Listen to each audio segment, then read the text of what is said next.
ఉమ్మడి కృష్ణా గుంటూరు జిల్లాల graduate MLC కూటమి అభ్యర్థికి మద్దతుగా జనసేన ఆత్మీయ సమావేశం. ఈ ఆత్మీయ సమావేశానికి ముఖ్య అతిథిగా మంత్రి నాదెండ్ల మనోహర్ పాల్గొన్నారు. నాదెండ్ల మనోహర్ మాట్లాడుతూ, ఉదయం పూట ఈ సమావేశం ఏర్పాటు చేసినా కూడా తక్కువ సమయంలో మన పార్టీ కార్యక్రమం మన బాధ్యతగా భావించి మీరు ఈ విధంగా సమయం కేటాయించి వచ్చినందుకు మనస్ఫూర్తిగా ప్రతి ఒక్క జన సైనికులకి వీరు మహిళలకి నేను ధన్యవాదాలు తెలుపుకుంటూ ఈనాటి సమావేశానికి సభాధ్యక్షులు గాదా వెంకటేశ్వరరావు గారు, సభని ఏర్పాటు చేయడంలో అహర్నిశలు కృషి చేసిన సోదరుడు అమ్మిశెట్టి వాసు గారికి, అదేవిధంగా గౌరవ మంత్రివర్యులు సోదరులు దుర్గేష్ గారు, పెద్దలు శాసనసభ్యులు అవనిగడ్డ మండలి బుద్ధప్రసాద్ గారు, ఎన్టీఆర్ జిల్లా అధ్యక్షులు ఉదయ్ భాను గారు, కృష్ణా జిల్లా అధ్యక్షులు బండెడ్డి రామకృష్ణ గారు, అదేవిధంగా గుంటూరు జిల్లా అధ్యక్షులు గాదా వెంకటేశ్వరరావు గారు, సమన్వయకర్తలుగా మనం ఏర్పాటు చేసిన నరసరావుపేట నియోజకవర్గం మార్కండే బాబు గారికి, అదేవిధంగా మచిలీపట్నం నుంచి బండి రామకృష్ణ గారికి, ఈ సమావేశానికి ముఖ్యంగా మనందరం కూడా మీకు పరిచయం చేయడానికి కోసమే కాకుండా మన కుటుంబంలో ఒక సభ్యుడిగా చేరబోతున్న మన ఆలపాటి రాజేంద్ర ప్రసాద్ గారికి మద్దతు పలకడానికి, మనం ఒక బాధ్యతతోటి ఎలక్షన్ ముందు తీసుకెళ్ళడానికి ఆయన్ని కూడా మనస్ఫూర్తిగా ఈ సందర్భంగా నేను అభినందిస్తూ, ఈ సమావేశానికి మన పార్టీ అధ్యక్షులు పవన్ కళ్యాణ్ గారు ఒకే మాట చెప్పారు. ఏ విధంగా మనం సమన్వయపరుచుకుంటూ కలిసికట్టుగా ఎన్ని కష్టాలైనా సరే మనం ఎదుర్కొని గత 5 సంవత్సరాలు చేసిన అనేక కార్యక్రమాలు మనం ప్రజాస్వామ్యాన్ని నిలబెట్టడానికి కోసం, ఆంధ్రప్రదేశ్ భవిష్యత్తు కోసం మిమ్మల్ని అందరినీ చూస్తుంటే ప్రత్యేకంగా మా వీర మహిళలందరినీ కూడా చూడగానే నాకు గుర్తొచ్చింది. ఆ రోజు చంద్రబాబు నాయుడు గారిని అరెస్ట్ చేసినప్పుడు కోదాడ నుంచి మనందరం కూడా ఆ రోజు ఒక పోరాటం చేసుకుంటూ గన్నవరం ఎప్పుడైతే విమానం ల్యాండ్ అవ్వకుండా చేశారో కోదాడ వరకు వెళ్ళి పవన్ కళ్యాణ్ గారిని రిసీవ్ చేసుకుని తిరిగి వస్తున్నప్పుడు ఏ విధంగా పోలీసుల ద్వారా మనం అనేక ఇబ్బందులు పడ్డాం ఆ రోజు చూసాం. ప్రతి పోరాటంలో మీ పాత్ర ఉంది, మీ భాగస్వాములుగా మీరు నిలబడ్డారు. ఇందాక దుర్గేష్ గారు చెప్పినట్టు ఈరోజు వేదిక పైన మేము ఒక పదవిలో కూర్చున్నామంటే మీరు ఏ మాత్రం కూడా స్వార్థం లేకుండా పవన్ కళ్యాణ్ గారి ఆశయ సాధన కోసం సమాజానికి ఉపయోగపడే విధంగా నిజాయితీగా నిబద్ధతతోటి చాలా పట్టుదలతోటి మీరు నిలబడిన తీరు ఈరోజు మనం గర్వంగా మన కూటమిలో ప్రభుత్వంలో భాగస్వాములుగా మనం నిలబడ్డాం. దాన్ని మీరందరూ కూడా ఎంతో సంతోషంగా గర్వంగా మీరు స్వీకరించాలి.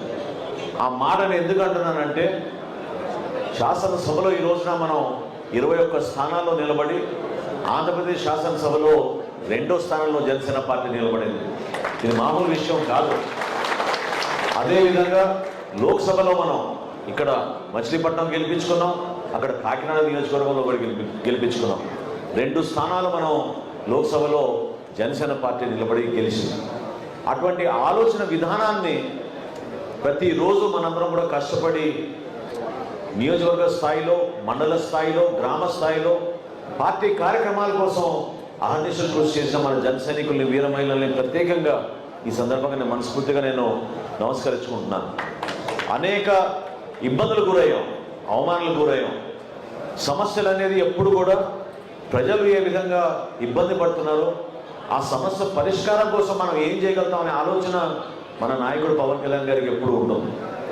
ఎందుకంటే గతంలో మన ప్రతిపక్షంలో ఉన్నా కూడా రైతులు ఇబ్బంది పడుతుంటే అది చూసి ఆయన స్వయంగా 5 కోట్ల రూపాయలు విరాళం ఇచ్చి ఆ రోజున ఆత్మహత్య చేసుకున్న కౌలు రైతులకి రాష్ట్ర వ్యాప్తంగా మనం ప్రతి జిల్లాలో కూడా పర్యటించి ఆ కుటుంబాలకి ₹1,00,000 చొప్పున మనం ఆర్థిక సహాయం అందించాం. అంతేగాని ప్రతిపక్షంలో ఉన్నాం కదా, ఒక ప్రెస్ మీట్ పెట్టి మనం విమర్శిస్తే సరిపోతుంది, లేకపోతే ఒక ధర్నా చేస్తే సరిపోతుంది అనే ఆలోచన ఎప్పుడు కూడా మనకి జనసేన పార్టీలో లేదు. మన పార్టీ అధ్యక్షుడు పవన్ కళ్యాణ్ గారు పదే ఆ మాట చెబుతూ ఉంటారు. ఒక సమస్య పైన మనం పోరాటం చేస్తున్నప్పుడు సమాజానికి ఉపయోగపడే విధంగా నిలబడాలి. ఇప్పుడు ఇందాక బుద్ధప్రసాద్ గారు రాగానే నాతోటి కృష్ణా జిల్లాలో ధాన్యం కొనుగోలు విషయం గురించి చెప్పారు. నేను ఆయనకు అదే మాట ఇచ్చాను. ఈ విషయం ఎందుకు మీకు ప్రస్తావిస్తున్నానంటే మనం ప్రతిపక్షంలో ఉన్నప్పుడు అప్పుడు సోదరుడు దుర్గేష్ గారు తూర్పుగోదావరి జిల్లాలో 3 సార్లు రైతులకి ప్రత్యేకంగా ఎవరైతే పాపం ధాన్యం కొనుగోలు విషయంలో దగా పడ్డారో, ఎవరైతే మోసపోయారో వాళ్ళకి అండగా నిలబడడానికి పవన్ కళ్యాణ్ గారు వచ్చి నిలబడితే బాగుంటుందనే సమావేశం ఏర్పాటు చేసినప్పుడు 2 సార్లు పవన్ కళ్యాణ్ గారు ఆ గ్రామాల్లో పర్యటించి అక్కడ మనం ఒకరోజు గాంధీ మార్గంలో పొద్దునుంచి సాయంత్రం వరకు మనం ఉపవాసంగా నిలబడి రైతులకి అండగా నిలబడ్డాం. అదే కార్యక్రమాన్ని గుర్తుపెట్టుకుని మన కూటమి ప్రభుత్వం ఎప్పుడైతే ఏర్పాటైందో గౌరవ ముఖ్యమంత్రిగా చంద్రబాబు నాయుడు గారు ఆయన దృష్టికి తీసుకెళ్ళినప్పుడు వైఎస్ఆర్సీపీ ప్రభుత్వం రైతుల్ని మోసం చేసి 1674 కోట్ల రూపాయలు బకాయిలు వదిలేసి వెళ్ళిపోతే ఆర్థిక ఇబ్బందులు ఉన్నా కూడా మన ప్రభుత్వంలో రాగానే నెల రోజుల్లోపే ఆ రైతులందరికీ కూడా మనం 1674 కోట్ల రూపాయలు బకాయిలు మన కూటమి ప్రభుత్వం చెల్లించింది. అప్పటి నుంచి మనం చేస్తున్న ప్రతి కార్యక్రమం కూడా రైతులకు ఒక భరోసా నింపుతూ వచ్చాం. ధాన్యం కొనుగోలు చేసిన 24 గంటల్లోనే మనం వాళ్ళ ఖాతాలకు డబ్బులు జమ చేసాం. ఎప్పుడైతే ఇప్పుడు బుద్ధప్రసాద్ గారు చెప్పారో నేను ఆయనకు అదే చెప్పాను. గత సంవత్సరం ఈ జిల్లాలో అంటే ఉమ్మడి కృష్ణా జిల్లాలో 4,10,000 మెట్రిక్ టన్నులు కొనుగోలు చేస్తే మన ప్రభుత్వం ఇంకా ఖరీఫ్ పూర్తవకుండా ముందే మనం దాదాపు 6 లక్షల మెట్రిక్ టన్నులు మనం కొనుగోలు చేసాం కృష్ణా జిల్లాలో. ఇంకా కొనుగోలు చేయడానికి మనకు అవకాశం ఉంది. పెద్దలు నా దృష్టికి తీసుకొచ్చారు కాబట్టి తప్పకుండా నేను అధికార యంత్రాంగాన్ని అప్రమత్తం చేసి రైతుల్ని ఎవరు కూడా ఇబ్బంది పడకుండా కల్లాల దగ్గర నుంచే కొనుగోలు చేసే విధంగా మిల్లర్లు కూడా ఒక పారదర్శక